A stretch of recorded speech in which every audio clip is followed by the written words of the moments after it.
A BIOS é o, lacuna ali, indispensável para o funcionamento de um computador. Escolha a alternativa que preenche corretamente a lacuna acima. Letra A, firmware. Letra B, middleware. Letra C, hardware. Letra D, peopleware. E a letra E, framework. Bem, pessoal, quando a gente pensa em BIOS, antes de mais nada eu preciso explicar para vocês o significado do termo firmware. Firmware corresponde às instruções, isto é, software, gravadas diretamente em um chip de memória ROM, ou de memória EPROM, ou ainda de memória EEPROM, que são variações da própria memória ROM. Então, quando nós temos um software que o próprio fabricante foi lá e gravou diretamente num microchip, tradicionalmente de memória ROM, isso nós chamamos de firmware. E o que tem essas instruções? Basicamente, nós podemos dizer que a execução dessas instruções é realizada lá no nível do hardware. Então, são instruções de software armazenadas diretamente num microchip de memória, portanto, num hardware, e são instruções que vão ser realizadas lá no nível do hardware. O firmware normalmente está presente nas placas dos dispositivos, como, por exemplo, a placa-mãe do teu computador tem lá microchips que são chamados de memória ROM ou memória EPROM, ainda até de memória flash.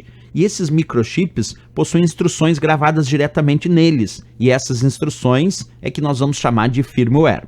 Bem, BIOS é um bom exemplo então de firmware, porque BIOS significa o sistema básico de entrada e saída, e é necessário, BIOS é um programa, um software, que nós chamamos de software firmware, porque está armazenado diretamente num hardware, num microchip de memória ROM, e ele é necessário para a inicialização do computador. É o BIOS que fornece os primeiros dados, as primeiras instruções para a inicialização do computador. E como eu também comentei antes, já que ele é um firmware, ele pode ser encontrado tanto em chips, em microchips lá na placa-mãe de memória ROM, como também em alguns outros chips, como até mesmo, em alguns casos, a memória flash. Então existem chips de memória ROM ou chips de memória flash que recebem o BIOS e essas instruções chamadas BIOS dentro desse microchip. Então por isso que BIOS é um exemplo de firmware.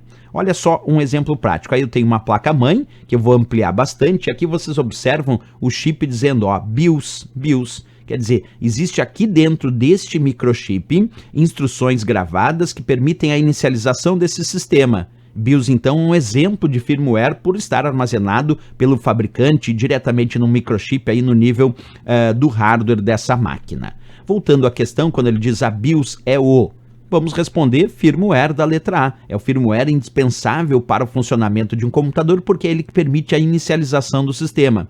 Agora, outras respostas aqui que não cabem, que poderiam ser pegadinhas. Hardware, por exemplo, não. Firmware, na verdade, é um tipo de software armazenado diretamente num hardware, que é o microchip de memória ROM, EPROM ou até memória flash. Mas ele, firmware, não é um hardware, né? Peopleware aqui também é interessante, a questão colocou, não é a resposta, porque peopleware são as pessoas que fazem parte de um processo informático. Software é a parte lógica, hardware é a parte física e peopleware é a parte humana, as pessoas que fazem parte do processo informático é que são chamados de peopleware. Mas aqui a resposta, sem dúvida nenhuma, a letra A de América para essa questão. Certo, pessoal?